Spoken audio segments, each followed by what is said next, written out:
To serve and to protect. Yan ang isa sa mga motto diyan sa ating kapulisan sa PNP. So, yun po. Mga kababayan, atin din namang narinig yan kay Mr. President. Ito lang nakaraan na siya in-interview ni Katon Ying na ang sabi nga diyan, kailangan mas maganda sa ating kapaligiran ngayon para sa peace and order ay mayroong tinatawag nating police visibility. Yan, magandang pakinggan. At siyempre naman sa ating mga kababayan dyan, lalo na sa mga nagtrabaho dyan sa call center, ang iba dyan, mga babae, umuwi mag-isa sa kanilang kinatitirahang lugar sa kanilang bahay. Sa mamaya makikita may pulis, okay to, may pulis.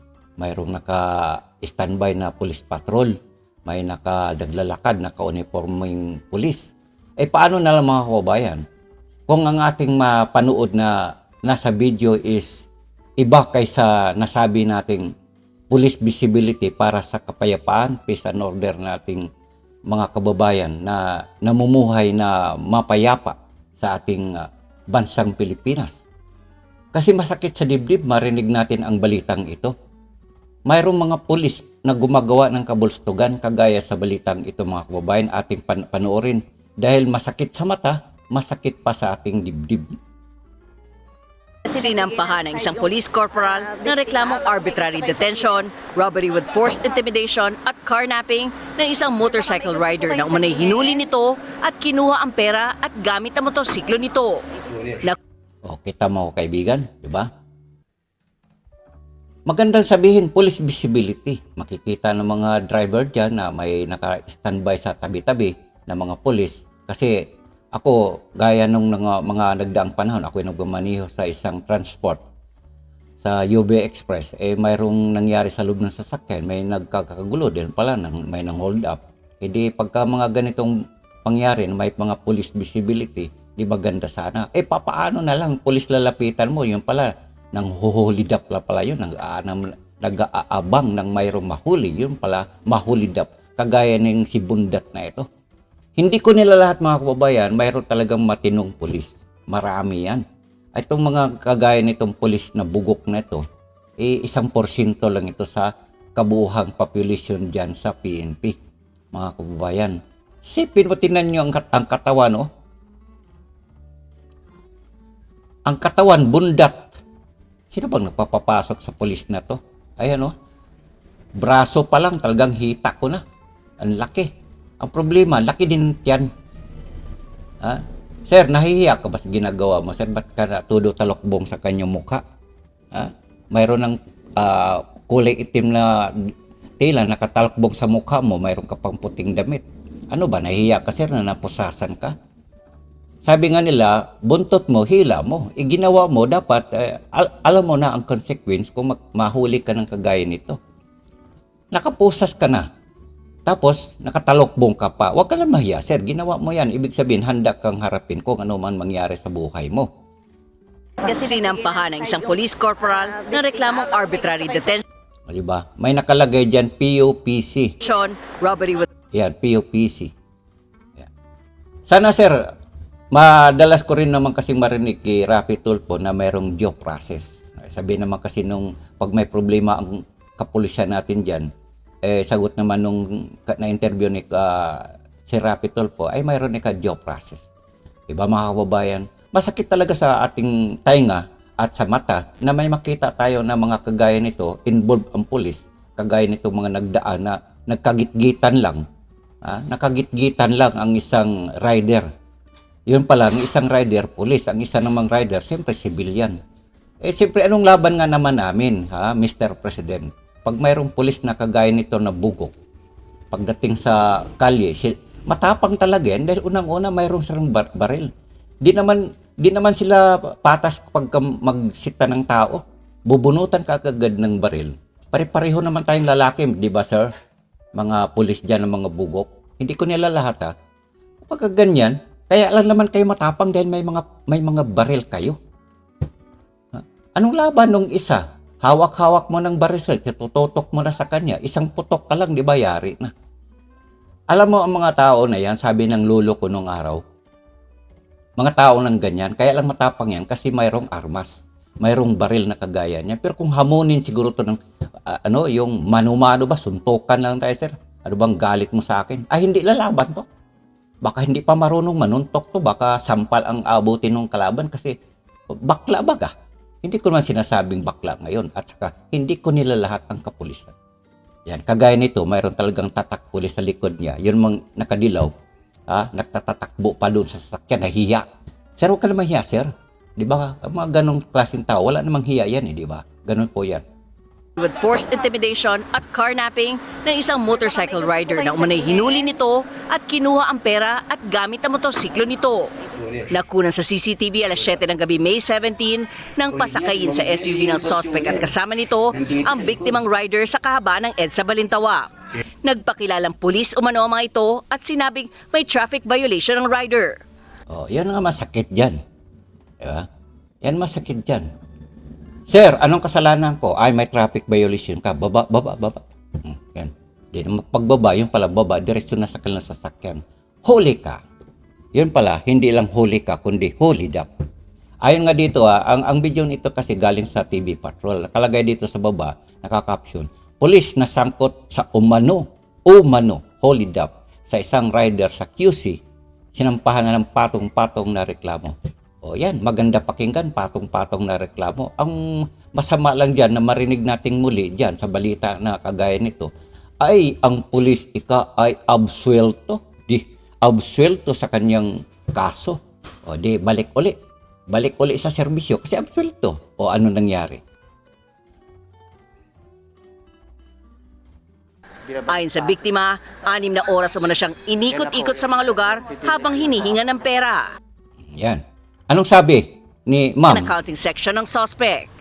Base dito sa nakuhang mga report na nag-validate ng ating District Intelligence Division at ang pakipag-ugnayan dito sa intelligence unit din ng Northern Police District, lumalabas na may dati ng involvement din itong suspect na pulis na ito. Oh, yun pala. Yun na masakit dyan, ma'am. Ang pulis pala na to, si Bundat na pulis na to, ay may kaso na palang mga kagaya nito, mga kabulastugan sa kapulisan. Bakit nandyan pa yan, ma'am? Sino bang kapit niyan? Sino bang medyo body-body niyan at hindi nyo matanggal-tanggal yan? Yun ang problema nga dyan. Di, sabi dito, patong-patong na reklamo. O di, sige na, sampahan ng kaso. Pagdating doon sa sinasabi ng due process, di imbestigahan. Siyempre yung kalaban, kagaya nitong sibilyan na to, natatakot. Dahil siyempre, haharap doon sa judge, imbestigahan, nakakakaso. Hindi yan basta-basta sisipot dahil natatakot nga na naman. Pulis ba naman ang kalaban Malay ba natin, papunta pa lang siya doon sa courtroom. Mayroon na nakaabang doon, nakasibilyan din. Hindi ko naman sinasabing lahat Ito'y akin lang duda kasi marami nang pangyaring kagaya nito. Punta doon sa courtroom.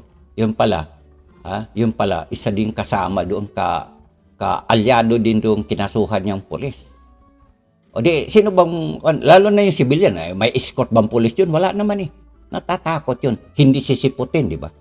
1, 2, 3 pagharap lang sa judge, sasabihin ni judge, dismiss. Dismiss, wala namang kalaban Walang humarap sa nag-akusa. O dismiss. Siyempre dismiss siya kasi civilian ba namang kalaban? Ang kalaban mo, pulis, mamaya baka may nakaabang diyang machine gun. Kasi pulis may armas Yan, hindi ko sinasabing lahat.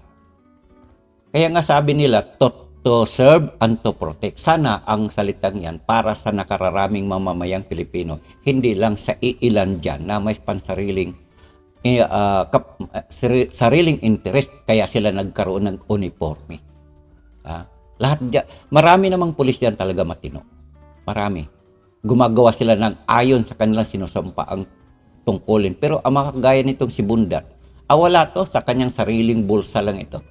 Siguro maraming bisyo ito kaya naghahanap ng mga sideline. Hindi na kontento sa sweldo.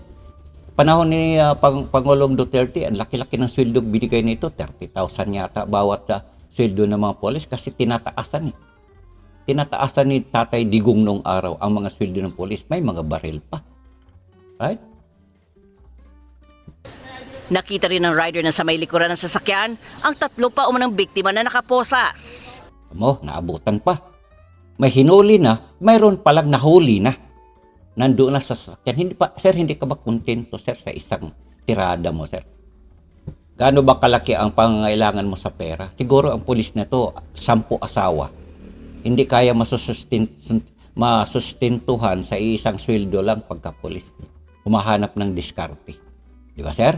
Hindi ko naman sinasabing ganun nga ang ginawa mo. At hindi ko rin sinasabi sa karamihan ng mga pulis, iilan lang kagaya nito, bugok na kamatis to. Bugok na itlog at saka bulok na kamatis ang kagaya sa ganitong pulis na si Bunda.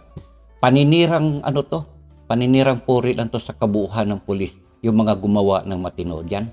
Kaya sana wag ninyong pamarisan ang pulis na ito.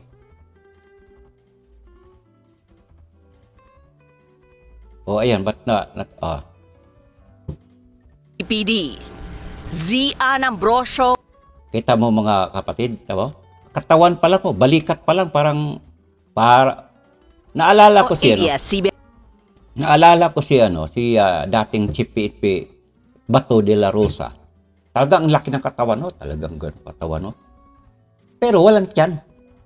Walang tiyan. Kumbaga sa pagdating sa habulan, kung mayroong mga siraulo diyang tumakbo at huhulihin, kayang-kayang habulin ni dating Chief PNP na si Bato de la Rosa. Pero ang pulis na to, ang laki ng tiyan.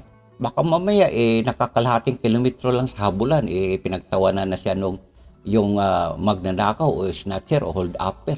Kasi ang hold-upper, patpatin, walang tiyan. Kahit magtatakbuhan pa ng kalahating oras, kaya. Ito, baka mamaya 5 minuto lang sa takbuhan, hinihingal na to. Ang laki ba naman tiyan? Saka tiyan mo, parang baywang ng American flag. Sa sobrang katabaan. Kaya sino ba nagpapapasok nito? Panahon ni dating Chief PNP na si Panfilo Lacson, hindi po pwede ito. Ang laki ng katawan. Tapos ang laki pantiyan. Right? So mga kaubayan, hanggang dito lang po ang ating gagawing reaksyon at sana ang aking panawagan dito, kung talagang sinasabi mo ninyo mga kababayan natin, kapatid natin mga nasa PNP, mga pulis, to serve and to protect. Sana sa nakararaming sibilyan, hindi sa nakararaming pulis. Hindi pang sarili lang ninyo. Alright? At saka yung sinasabi nyo, police visibility, sana para sa mamamayan, hindi para sa iilang may personal interest kagaya sa bulok na kamatis na ito na pulis. Okay mga kababayan? So ang akin lang din muli panawagan, wag naman ninyong pamarisan ang kagaya sa pulis na ito na gumagawa ng sarili niyang diskarte para magkakaroon ng sideline. Okay? So hanggang dito lang po mga kababayan, sana po muli panawagan ko, wag naman sana ninyong pamarisan. At Mr. President, kung talagang police visibility ay para sa nakararami, to serve and to protect sa nakararaming sibilyan, para sa ating peace and order. Right? Hanggang dito, magandang araw, maraming salamat, bye-bye na po.